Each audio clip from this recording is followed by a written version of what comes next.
더 나은 내일을 준비하는 시간 KBS 1라디오 김성환의 치사야. 아동성 범죄자 조두순이 현재 살고 있는 거주지에서 인근 지역으로 이사하려고 새로 살 집을 계약했다고 하는데요.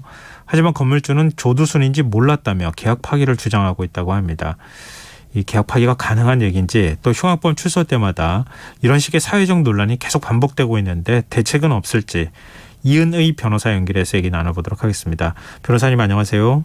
안녕하세요. 예, 일단 지금 조두순의 아내가 부동산 중개업소를 통해 가지고 새로 살 집에 집을 계약을 했고 보증금하고 그다음에 월세까지 다 일괄 납부를 했다는 거잖아요.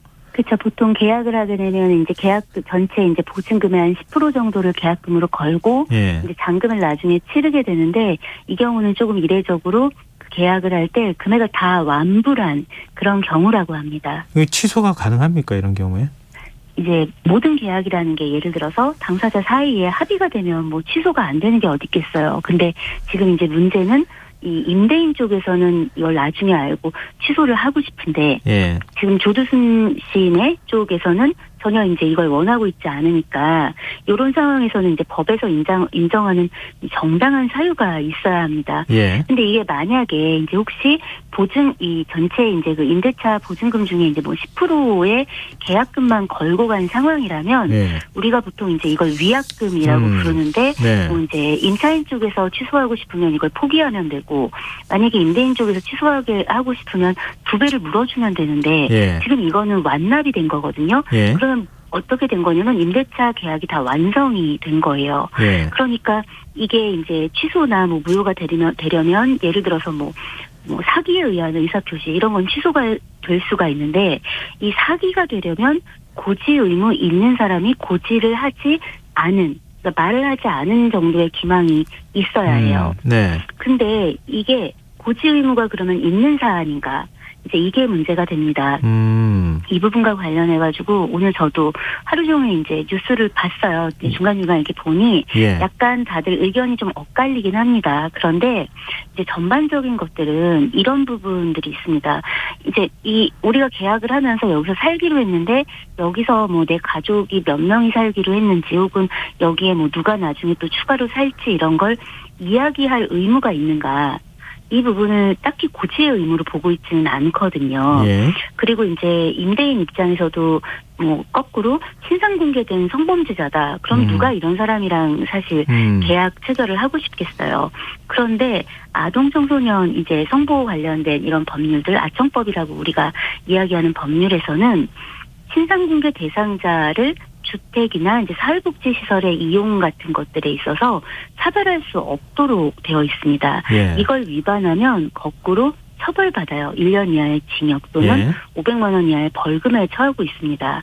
그러니까 실상 네가 그 성범죄자고 신상 공개된 사람이야, 이런 이유로 거절할 수가 없습니다. 그러니까 이제 이걸 거꾸로 해석하면 이 임차인 쪽에서 고지 의무가 있다라고 보기가 좀 어려운 거예요.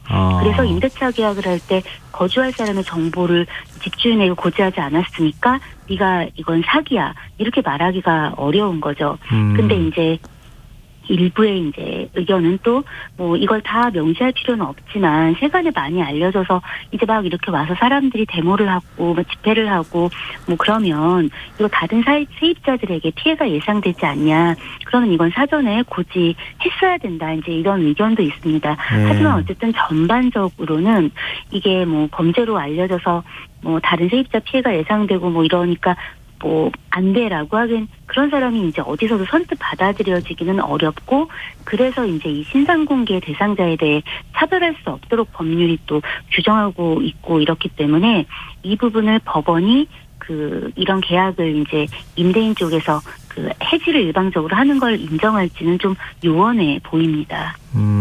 근데 조금 궁금한데요, 말씀 듣다 보니까. 네네. 고지할 의무, 예를 들면 네네. 사실은 제가 들어가서 살아야 되는데 제가 성범죄 저질렀습니다라고 네. 고지를 하지 않은 것하고 네네. 지금 조두순 배우자가 가서 네네. 그냥 남편은 직장인이에요 이러면서 기망한 것, 두 가지는 그냥 같다는 겁니까? 그러니까 이걸 이제 생각해 보면 조두순이 어디서 일하고 있을 수 있잖아요. 예. 어디선가. 그럼 이 사람이 회사원이다라는 말이 틀린 말은 아닌 거예요.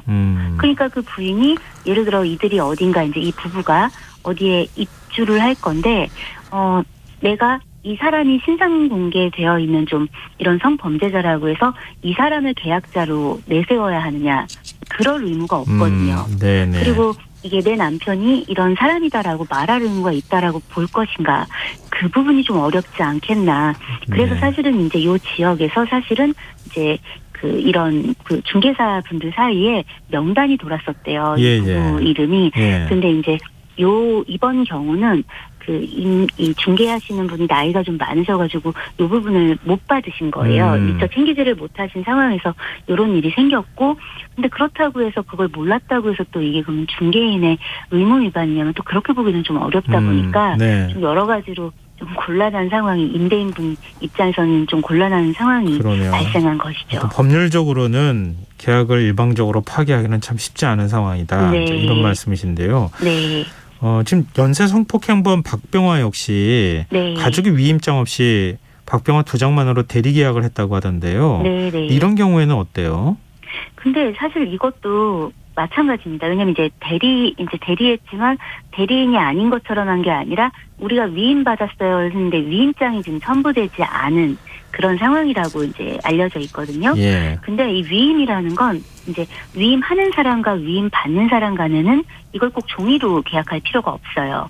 그냥 말로 해도 위임을 할 수가 있는 거라 만약에 박병화 쪽에서 나 위임 안 했어. 이 계약은 무효야. 이러면은 이제 이거를 무효로 만들 수가 있어요. 예. 그런데 이게 거꾸로 이제 임대인 입장에서는 대리로 하고 있는 계약인 건 알고 있었잖아요. 예. 그러니까 이제 이거를 무효로 만들어서 취소하기도 어렵고 이 박병환 씨 같은 경우는 이미 입주해 있는 상황이라고 하니 뭐 더 난감한 거죠. 근데 이런 성범죄자들이 네. 결국 이제 언젠가 풀려나는 거 아닙니까? 그렇죠, 종신형 아니라 그렇습니다. 그러면 그럼 다시 네. 이제 사회에 복귀할 텐데 네. 복귀하는 거 지금 알려지는 것들 보면은 다 초등학교에 있다더라, 대학교가 근처에 네. 있다, 뭐 중학교가 있다 이러거든요. 지금 이게 최소한 그래도 우리나라의 특징이 좀 어쨌든 우리는 인구 밀도가 이제 굉장히 높은 도시 중심의 문화잖아요. 그렇죠. 그러니까 이제 이 가해자들이 이제 이렇게 가해를 해서 이제 잡혀 들어갔다가 나오는 사람들이 애초에 좀 약간 뭐 저기 농촌, 섬 이런 데 살고 있었으면 좀 이 원래 집으로 돌아갈 땐 문제가 안 되겠지만 이 사람들이 보통은 이제 보면 도시에 살고 있었고 자기가 이제 살고 있었던 곳으로 통상 돌아오잖아요. 네. 그러면 이제 그런 곳을 피하기가 생각보다 쉽지가 않은 거예요. 왜냐하면 학교가 있을 수 있고 학교에서 좀 만약에 떨어져 있어도 뭐 초등학교에서 떨어져 있으면 옆에 중고등학교가 있을 수 있고 그게 아니면 뭐 대학이 있을 수 있고 뭐 혹은 학원이 있을 수 있고 또 아이들이 많이 찾는 뭐 키즈 카페라든가 뭐 공원이라든가 이런 게 다 있을 수 있으니까 실은 이제 이게 미국 같은 나라에서는 제시카법이라고 해서 네. 이제 이런 사람들이 밖으로 이제 이렇게 출소돼서 나왔을 때 이런 사람들의 이제 거주지를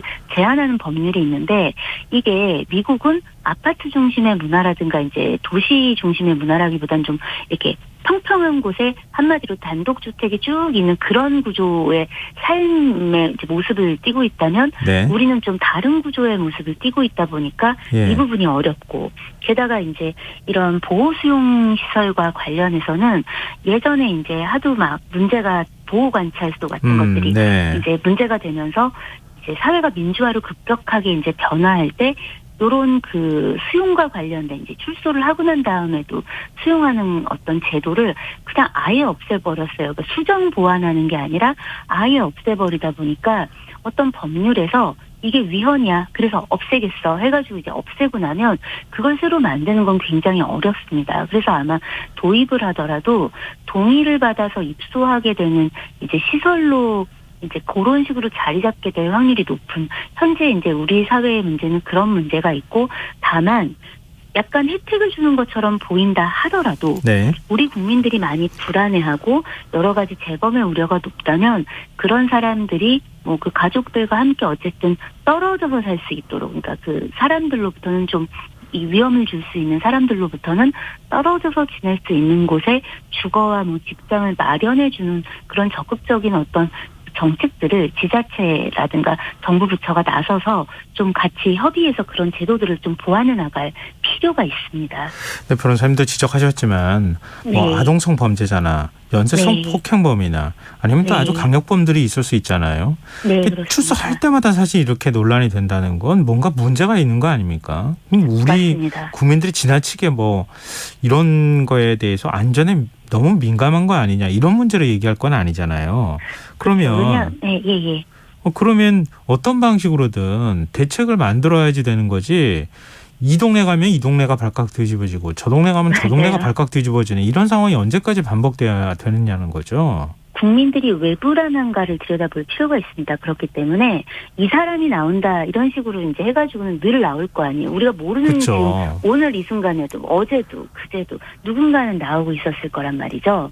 그렇기 때문에 우리가 생각해봐야 되는 건 우리는 왜 불안한가예요. 왜 불안하냐면 사실은 이제 이 사람들이 저지른 죄질에 비해서 그에 필적할 만한 처벌이 이루어졌는가 이 부분도 미흡하고요. 네네. 이 사람들의 교화도 부족하겠지만 사실은 이 전자발찌 착용 대상자가 꾸준히 증가했지만 그 발찌를 차고도 범죄를 저지르고 예. 혹은 이런 전자발찌 같은 거를 뭔가 위법하게 끊어내고도 범죄를 저지르고 신상정보 등록하라고 하지만 뭐 작년인가 올해 위반한 건수만 5천 건이라고 뭐 얘기가 나오는 그런 상황이잖아요. 네. 그러면 이게 뭘 의미하냐면 관리가 되고 있지 않은 건 거예요.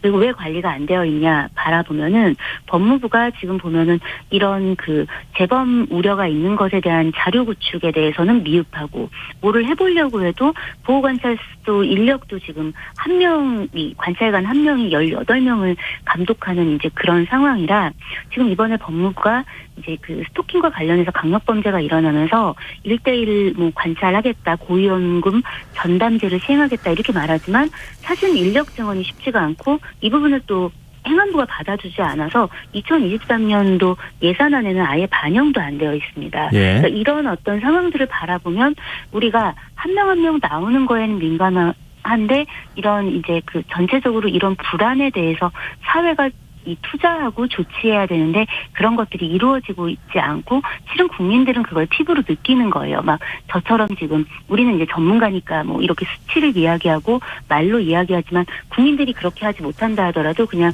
피부로 뭔가 충분히 처벌받지 않고 교화되지 않은 사람들이 관리되지 않은 채 우리 옆을 돌아다니고 있어 불안하잖아요. 예. 이 부분을 정부가 바라보고 조치해야 합니다. 그럼 현재로서는 네. 지금 안산시도 그렇다고 얘기를 하는데 네. 그 주변에 초소 갖다 놓고 그다음에 네. 유단자로 구성되어 있는 청원경찰 둬서 네. 1년 365일 감시하고 네. 이런 거 그리고 가로등 환하게 켜고 CCTV 더 많이 네. 설치하고 네. 이런 거 외에는 달리 방법이 없는 겁니까? 그렇죠. 그래서 이렇게 묻고 싶습니다. 조두순만 위험합니까? 라고 되묻고 싶어요. 네. 김근식, 박병화 이런 사람들만 위험한가요? 위험한 사람들이 계속 나오고 있고 계속 들어갔다 나왔다를 하면서 계속 우리 주변에 어딘가로 스며들고 있죠. 이럴 때 사회 전체가 가지고 있는 치안 지수를 높이고 이런 어떤 보호 수용 시설 같은 것들을 앞으로 어떻게 개선해 나가고 그리고 이런 부분들의 어떤 보호 관찰 제도의 예산을 어떻게 현실화할 것인가를 노력하지 않는다면 네. 그런 국지적인 어떤 접근으로는 아무것도 해결할 수 없고 우리의 불안은 해결되지 않는다라는 말씀을 꼭 드리고 싶습니다. 네, 알겠습니다. 오늘 말씀 고맙습니다. 감사합니다. 네, 지금까지 이은의 변호사였습니다.